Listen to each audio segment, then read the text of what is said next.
रणनीती न्यूज चॅनलला आजच सबस्क्राइब करा आणि रहा अपडेट। उद्योजकांमध्ये बँक व्यवहाराबाबत आणि खास करून नेट बँकिंग व्यवहाराबाबत भीतीचे वातावरण आहे। यासाठी महाराष्ट्र शासनाने सायबर गुन्हे घडू नयेत, उद्योजक आणि व्यापाऱ्यांच्या बँकेतील खात्यांच्या सुरक्षिततेसाठी सायबर गुन्हे प्रतिबंध विभाग नवी मुंबई येथे सुरू करत असून त्या ठिकाणी अत्याधुनिक सायबर लॅब उभारली जाईल अशी घोषणा केली आहे। त्यामुळे उद्योजक आणि व्यापाऱ्यांच्या मनातील भीती कमी होण्यास मदत होणार आहे, असे पत्र द इचलकरंजी पॉवरलूम्स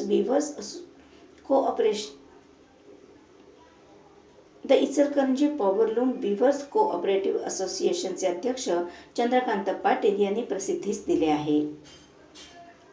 अर्थसंकल्पामध्ये वस्त्रोद्योग विभागामध्ये तांत्रिक वस्त्रोद्योग म्हणजे टेक्निकल टेक्सटाईलसाठी महाराष्ट्र टेक्निकल टेक्सटाईल मिशनची स्थापना करण्यात आली आहे।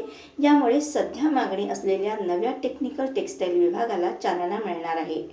या मिशनमधून टेक्निकल टेक्सटाईलमधील संशोधन, उत्पादन आणि वापर तसेच त्याचा उपयोग यामध्ये शोध आणि त्याची उपयोगिता यासाठी भरीव तरतूद करण्यात आली आहे।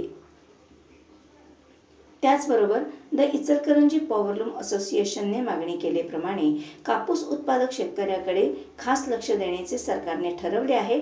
कापसाच्या उत्पादनामध्ये एकरी वाढ होण्यासाठी आणि चांगल्या दर्जाच्या कापूस उत्पादनासाठी सरकारने पावले उचलली आहेत। ही बाब वस्त्र उद्योगासाठी आशादायक आहे। सूक्ष्म, लघु आणि मध्यम उद्योगासाठी नवीन धोरण लवकरच जाहीर होणार आहे।